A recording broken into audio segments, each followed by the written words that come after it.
Hello, brothers and sisters. I wanted to read a passage from the book of Esther that shows you about God's absolute perfect timing. His timing is never too late, and his timing is never too early, but it's always on time. Remember, just as the heavens are higher than the skies, so are his ways higher than our ways, and so are his thoughts higher than our thoughts. I strongly recommend you read the Book of Esther because if you like vigilante movies and and things about justice, then you're gonna love the Book of Esther. Um, because of the Book of Esther, the Jewish people celebrate the festival of Purim every year. Purim means lots. They used to cast lots like dice and see, if the dice landed a certain way, it meant that God, that's how God talked, like through lots. It was kind of weird back then. But anyhow, um, let me show you a little bit of information before I get into the passage. Oh, and P.S. They do have a movie called Esther. I don't know if it's on YouTube Movies or Amazon Prime, but it's pretty biblically accurate, um, and does a great representation of it just makes it come to life. So, anyways, I just wanted to add that as well. Esther is an awesome book to read because it's very short. It's only 15-minute read time. That's it. And it's basically about a Jewish girl and her older cousin named Mordecai that saved their people from a massacre in ancient Persia. Who wrote it, we don't know for sure, but it must have been a Jew living in Persia, perhaps in the 5th century BC. When did it happen? Around 480 BC. Where does this book fit? The story of Esther takes place during the period after the exile, when some Jews had returned to Jerusalem, but others remained in Persia.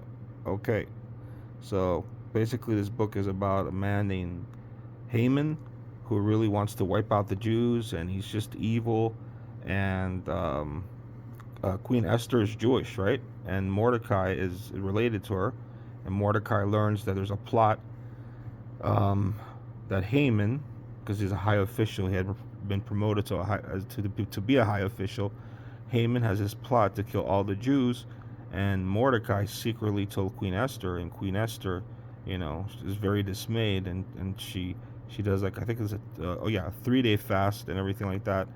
And then she has this marvelous plan, and I'm not going to spoil it because if you like books about vengeance and God's justice, then you have to read the book for yourself. It's only a 15-minute read, but I just want to read a passage that shows you about God's perfect timing. Okay, so I'm just going to read little passages, and you can piece them together. It's pretty easy.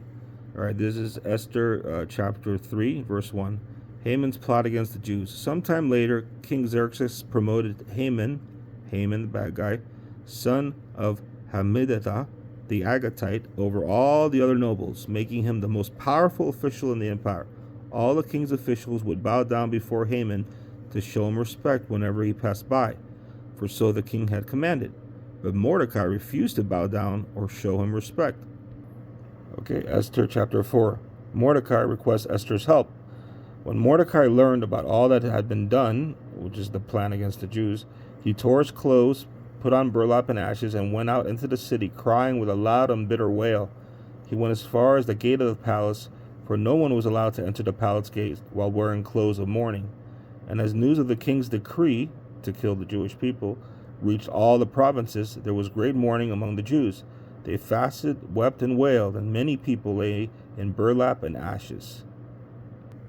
All right, here's where it gets juicy for you people that like vengeance.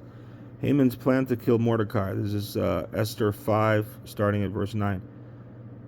Haman was a happy man as he left the banquet. Queen Esther had invited him and the king only to I think it was a two-day banquet. Haman was a happy man as he left the banquet, but when he saw Mordecai sitting at the palace gate, not standing up or trembling nervously before him, Haman became furious. However, he restrained himself and went on home. Then Haman gathered together his friends and Zeresh, his wife, and boasted to them about his great wealth and his many children. He bragged about the honors the king had given him and how he had been promoted over all the other nobles and officials. Then Haman added, "And that's not all. Queen Esther invited only me and the king himself to the banquet she prepared for us, and she has invited me to dine with her and the king again tomorrow." Then he added, "But this is all worth nothing as long as I see Mordecai the Jew just sitting there at the palace gate."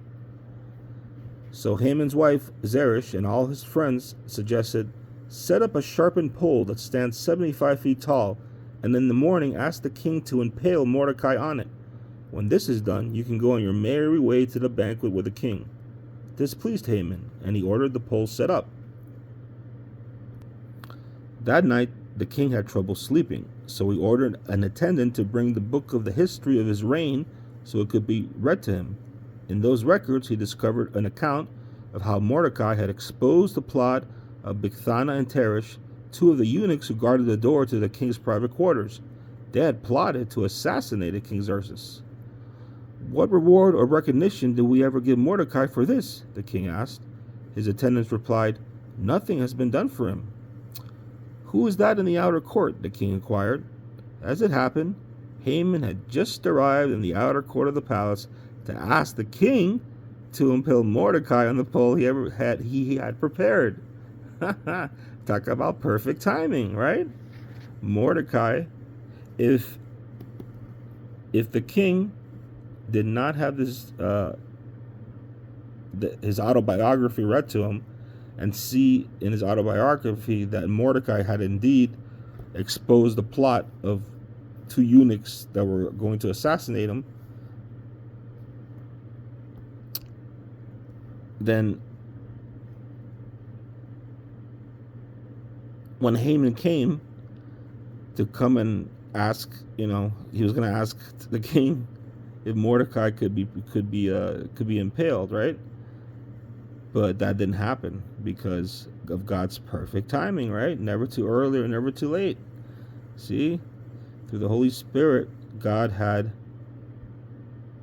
put it in the king to read his autobiography, and it showed that Mordecai was actually a great person, a loyal person, a loving person that actually saved his life.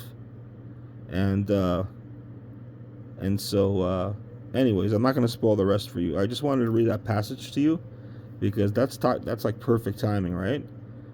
Because again,